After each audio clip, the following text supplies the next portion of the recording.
Perbandingan berkasnya saja 5 berbanding 90-an berkas. Seperti yang sudah Abah bahasakan di video yang lalu. Siapa yang paling siap itu yang menang. Yang anehnya ini pihak Rohman sebagai PH yang mengajukan, tapi terlihat dia sendiri yang tidak siap dibandingkan dengan lawannya, yaitu penyidik Polda Jabar.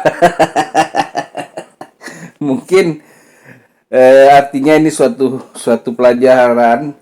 Kalau Abah sebagai pengamat, jujur aja, kalau untuk kasus-kasus hukum berat itu Abah tidak rekomendasikan. Ya. Aduh. Kalau kata bahasa orang Sulawesi sih, gaya Naji. Aduh. Ya kita. Aduh. Ketawa terus jadinya deh. Oke. Itu saja untuk sementara nih, kita akan lanjut dulu dengan masuk ke intinya daripada persoalan pra-peradilan keempat di part kedua ini. Selanjutnya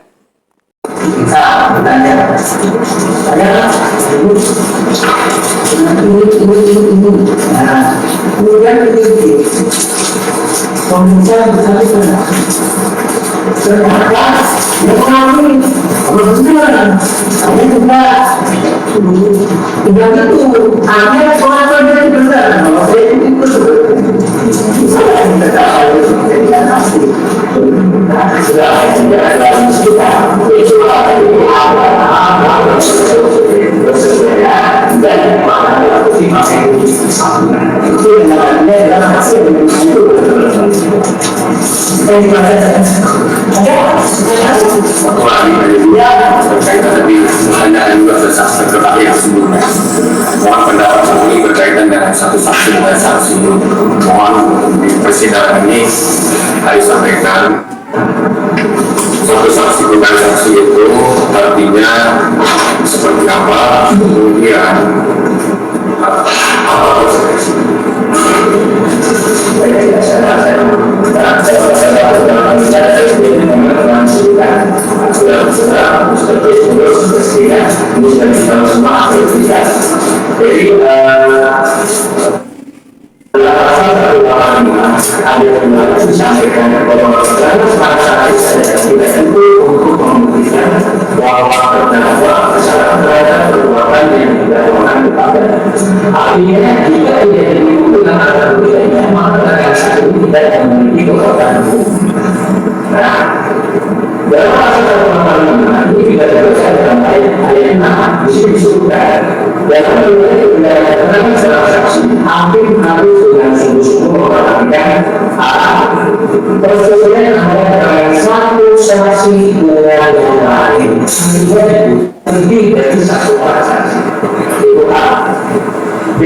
kalau umpamanya saksi itu ada 100 perkara disusunan, tapi ada bukti yang lain di dalam dulu, saksi itu ada 100 disusunan, bukti yang lain, ya, mau menanti, berani, kemudian terdapat gitu ya, kemudian tertuju. Apalagi satu saksi itu dalam pengertian itu satu saksi sebagai satu alat bukti atau itu kalau satu saksi berarti lebih dari satu saksi berarti boleh dengan satu saksi itu bisa terbukti. Ya, walaupun lain namanya mungkin itu bagaimana? Jadi karena dalam pasal 183 disebutkan dengan dua alat bukti berarti harus selain saksi. Makanya pertanyaan kalau satu dari 100 sesuai dengan kedua pihak ya itu satu alat bukti yang bisa mengumpulkan sebenarnya tidak butuh moral ya karena dalam ada itu yang lain jadi kalau kedua dompet dan masa sama itu selain dari harus ada artinya kalau saksi itu tidak sesuai itu jangan salah mungkin itu ya masih membutuhkan alat yang lain itu masih karena banyak orang yang itu kalau terdapat mungkin ya sesuatunya tak ada ya terus kemudian kalau saksi saksi sesuai dengan akhir itu kan gitu kalau mereka harus selain harus ada dari satu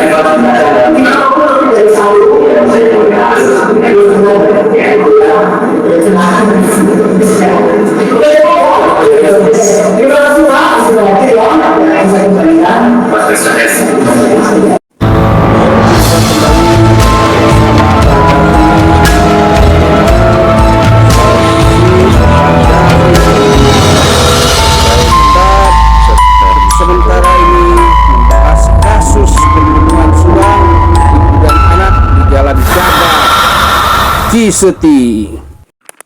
Assalamualaikum warahmatullahi wabarakatuh.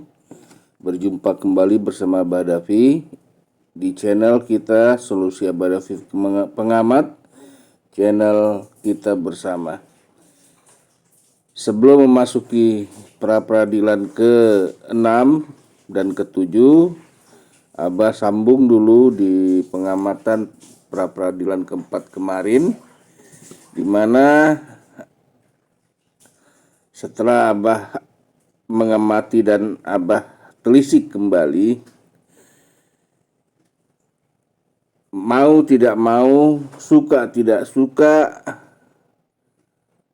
Abah mengatakan bahwa untuk pra-peradilan sidang ini persiapan daripada Polda Jabar lebih matang dibandingkan PH-nya Rohman Hidayat, di mana Rohman Hidayat yang mengajukan replik hanya membawa surat 5. Tapi duplik daripada Polda Jabar sampai 90. Artinya sangat tidak berbanding sekali. Dengan intinya dari semua ini, memang persiapan Polda Jabar sangat jauh.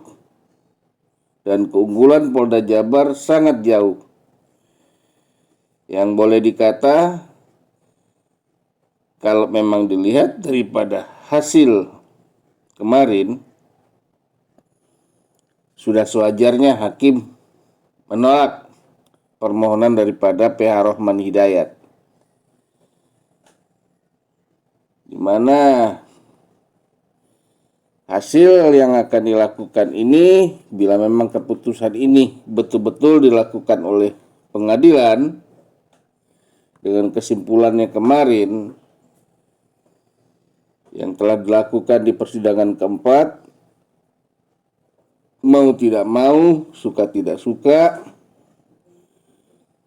dan itu adalah wewenang tugas daripada penyidik Polda Jabar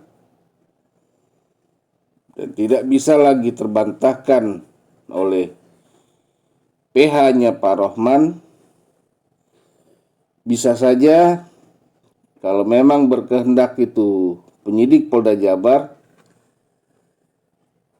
Ibu Mimin, Bu Mimin, Arigi dan Abi bisa saja juga diambil,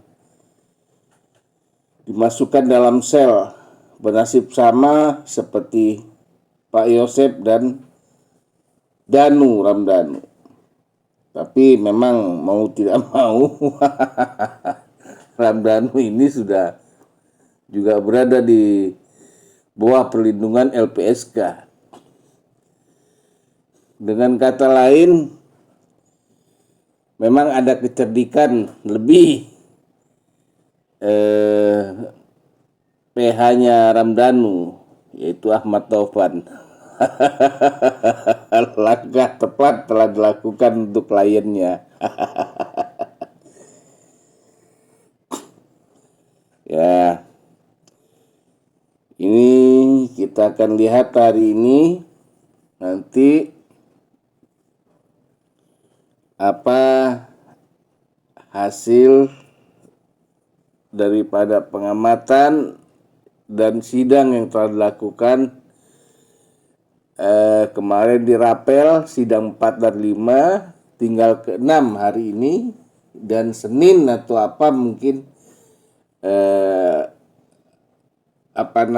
jawabannya.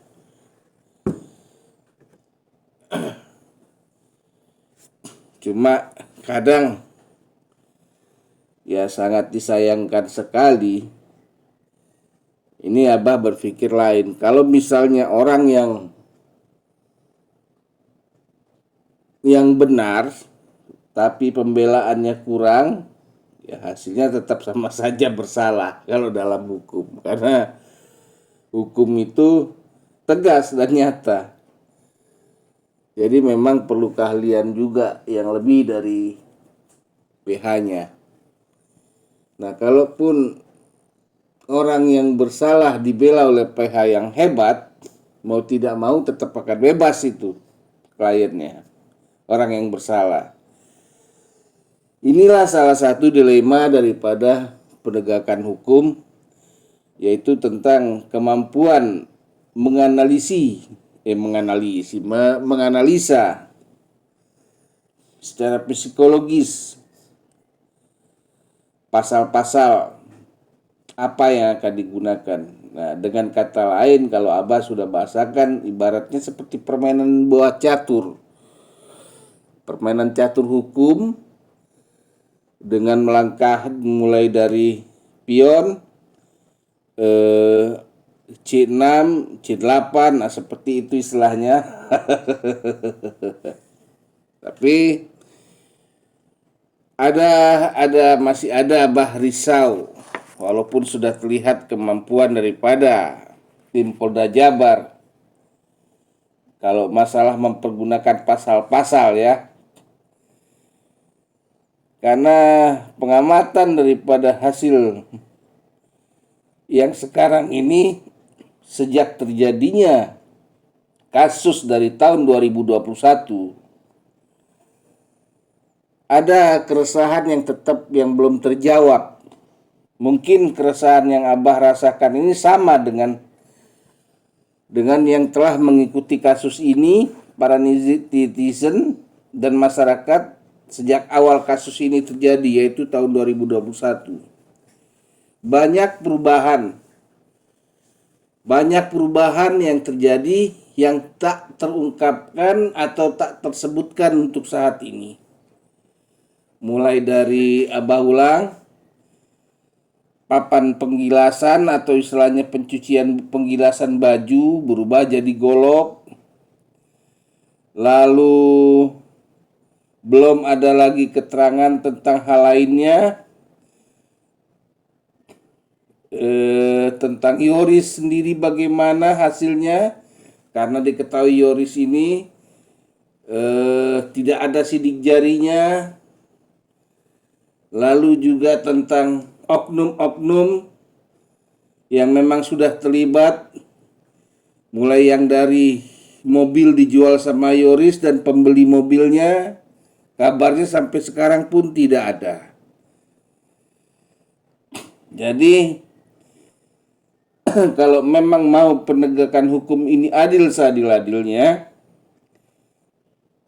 karena sebetulnya kalau memang bagi orang yang ahli di dalam hal intelijen dan sidik menyidik seperti yang telah diperlihatkan di pra-peradilan ini, kita bicara belak-belak saja sekarang, seharusnya oknum dulu yang dibereskan. Dimana ini juga adalah contoh yang benar yang pernah dilakukan di kasus Sambo kemarin. Artinya membebaskan pengaruh-pengaruh para oknum yang terindikasi membuat kasus ini terhambat. Itu cara yang benar sehingga bisa cepat terungkap. Walaupun diakui hebat sesuai standar daripada penghargaan yang telah didapat oleh Polda Jabar, tapi perlu diingat Dirkrimum ini adalah orang yang baru pindahan, bukan orang yang lama dari awal tahun 2021. Jadi ini adalah penyegaran baru di Polda Jabar yang sangat positif. Tapi sangat disayangkan kalau setiap satu kasus ini memakan waktu sampai 2 tahun lebih. Seharusnya mampu dilakukan dengan cepat. Intinya dari setiap inti ini harapan masyarakat sangat besar kepada institusi Polri dan penegakan hukumnya, dan juga kecepatan daripada penanganan suatu kasus hukumnya agar terjadi rasa aman, nyaman, tenang, dan damai. Dan institusi Polri diharapkan juga terbebas daripada oknum-oknum yang tidak pernah menyadari sumpah dan jabatannya. Inilah harapan-harapan yang mudah-mudahan sangat dipahami oleh Kapolda baru, Prayu Hugeng Award, dan juga Dirkrimum. Nah, yang lagi ditunggu sekarang ini juga Dirkrimsusnya nih. Bagaimana Dirkrimsusnya tentang penanganan korupsinya yang terjadi, temuan tentang yayasan, sekolah, SMK dan SMP-nya. Perjalanan penegakan hukum untuk kasus sidang ada harapan. Ibaratnya mulai bersinar dalam bentuk sinar lampu yang mulai meningkat dari 1 watt, 2 watt, 3 watt jadi 5 watt. Sudah mulai terang. Kalau kita istilahkan lampu ini kan bisa sampai ada yang 100 watt kan, 120 watt. Masih sekitar 10 watt terangnya lah, 55 watt. Karena masih agak panjang nih perjalanan hukumnya. Untuk satu kasus ini saja sendiri, Ibu Tuti almarhumah ini bersama anaknya masih panjang juga nih penyelesaiannya karena belum ada ketuk palu. Ketuk palu daripada hakim. Nah, diharapkan ke depan ini telah selesai kasus Subang. Di Subang banyak terindikasi mulai korupsi juga banyak. Dan itu kemarin juga penyebaran minum miras itu banyak. Saran daripada Abah itu disisir dulu mulai dari kasus Subang, Kabupaten Subang. Kalau memang betul-betul mau diciptakan Bandung ini seperti Bandung zaman dulu. Boleh dikata ketika Abah berada di Jawa Barat dulu, sekitar tahun 90-an, itu masih rasa aman, nyaman, tenang ketika jalan di luar masih ada. Dibandingkan untuk zaman-zaman sekarang. Bahkan orang rame kalau mau pergi kemana-mana. Tapi kalau sekarang kalau mau pergi masih ada rasa was-was masyarakat. Inilah kalau ketika hal itu bisa dikembalikan ke zaman Jawa Barat atau Bandung tempo tahun 90-an agak lebih mending. Dan juga kehidupan kembali ramai. tidak ada rasa was-was. Boleh dikata Polda Jawa Barat kembali dalam masa-masa puncaknya. Abah ucapkan selamat untuk pra persidangan ini. Tim Polda Jabar memenangkan pra peradilan dan kemungkinan besar hakim akan menolak, sangat besar terindikasi akan menolak permohonan daripada tim Rohman Hidayat.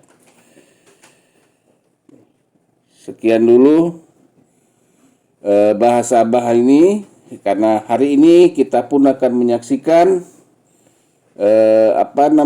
persidangan ke-6 dan mungkin juga kalau bisa dirapel langsung juga keputusannya hakim.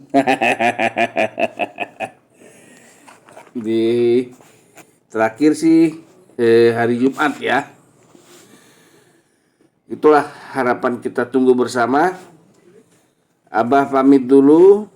Sampai berjumpa kembali di video Abah berikutnya. Waalaikumsalam warahmatullahi wabarakatuh. Jangan lupa subscribe, like, dan share-nya ya para sahabat.